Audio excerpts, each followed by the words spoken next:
So are we supposed to believe that Enzo's kind of on a good path now that he's kind of found a quasi-family to kind of bond with for the next season?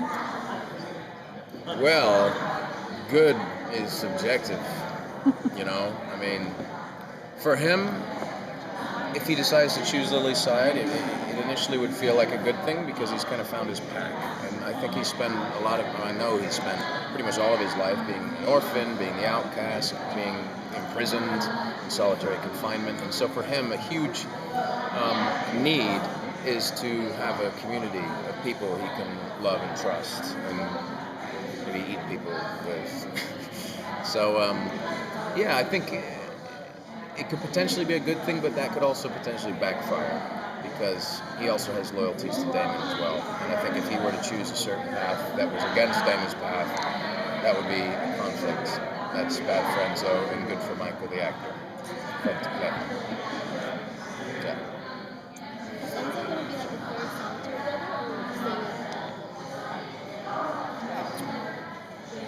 Well, I think that's going to be his big dilemma this season, is which side does he choose, you know?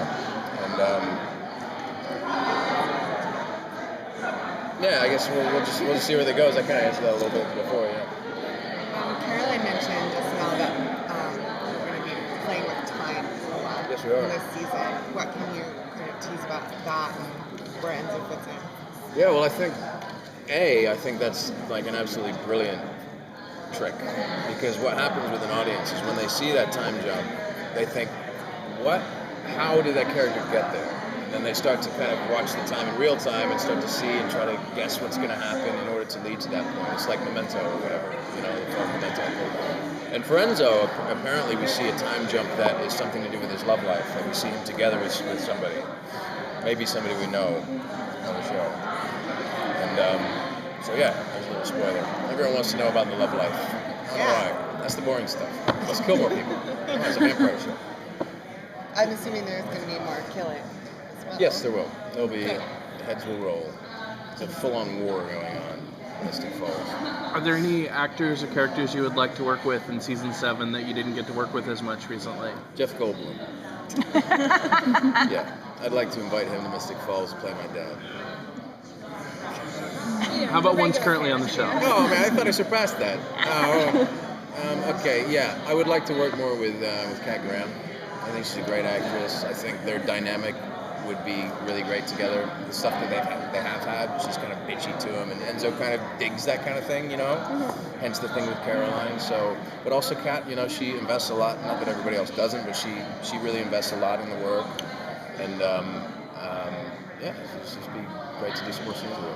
Bonnie really came into her own last season too. So it'll be interesting. She's gained a real kind of composure and an idea of what she wants, you know, and I think she spent a lot of time kind of, you know, flickering in and out of that, you know, but, well, I don't know.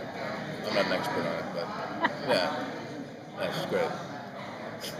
So, obviously, with Nina's departure at the end of last season, it feels kind of like season 7 might be like a reboot in a way for the show. Would you agree with that, or do you think it's going to be? Absolutely. Well, I think that it's a fantastic opportunity for the writers to revamp the show. No pun intended. I hate when I say that. But yeah, and I think what they're doing with this time lapse trick is really cluing us into a different kind of what's the word, like framework or whatever, so we can kind of lock into that kind of idea of what's going on and what's going to happen. And I think people, you know, as much as we're all going to miss Nina, I think they're, you know, when we read the first episode, we didn't think about it too much. We weren't like, oh, where was the Elena scenes, you know what I mean? And I think that's a really good sign. You know, that's a strong sign. And I'm really optimistic. I think it's a great opportunity. I think what they've done so far is pretty good. So where does the heart lie in Enzo's story at this point? I mean, it can't be just about him desiring to have a family. Doesn't he seek more out of life? Yeah, well, I assume so. You know, I've got my own ideas of what he's doing and all that stuff, but you got to wait until you get the scripts in for you to find out what's really going on. You know what I mean? So we can only pose so many ideas to the writers and stuff. And I just like to see where when every episode comes in, I literally just tear it open and go, okay, what's happening now? You know what I mean? And but yeah, we find out as well that he plays guitar, which is an interesting level of character right there. You know, so it's nice to have some backstory. I play. I'm a musician, a singer-songwriter. Do I get to sing on the show? Or? I don't know about sing. I hope not. Because I don't know what Enzo's voice is. I know what Michael's voice is. That would be weird. That's something I'd have to really spend some time with. But yeah, I've been playing I was a musician before I was an actor. I played in punk and hardcore bands and stuff. And then I kind of became an actor later on. I was about 22.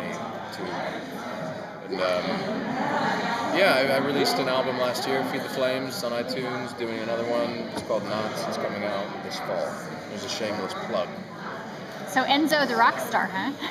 Well, no, I think he just it's what he kind of does when he's sitting around. Because you think like, what do these people do other than run around and try to solve all their problems all the time? There must be some downtime where they're just sitting around in front of the fire by themselves. What would he do? Read a book? He probably reads books, but playing guitar kind of adds another level of not sympathy, but something like sympathy for the character. You know what I mean? Well, I imagine after all those years of incarceration, he might be kind of a great chess master. Yeah, I reckon so. Playing one side, moving around to the other side of the board, playing the other side. Well, he's got a hint of madness about him. He could do it. Yeah, I reckon. The other side of me is playing the other side. So what would you like to tease about the other characters? We know Enzo's going to be playing guitar. What are they up to? Well, I don't know anything about that, but what I can say is that I'm really excited to have the introduction of a bunch of new, really colorful, interesting characters in the Heretics, because it's nice to have one big bad, but when you have a few that are offering different elements of it, there's like this couple, this like gay couple that comes in, and they've got their own kind of witchy dynamic, and there's a couple other powerful kind of heretic characters as well, and I've yet to meet all these people, so I'm really excited to kind of meet the new cast, the people we're going to be hanging out with. Julie implied that Damon might be banished from Mystic Falls for a short time. Will Enzo take advantage of that? How so? Just like enjoy not having Damon around, perhaps? I think he wants to have Damon around, though. I think that's something that, like, no matter what goes on between those two, they have this intense bond. I don't know if it's like, where, I don't know. I think that's something that he's missed in his life. He needs a sense of, as much as what he gets from Lily is a certain thing. I think that kind of is, a man needs a brotherhood. You need your boys, and I think that's something that Enzo's going to find that he's lacking with the Lily thing if he decides to kind of shift his allegiance to that. Yeah. But yeah, I don't know anything. You know as much as I do about that. I've read 2.5 episodes. Okay, thank you.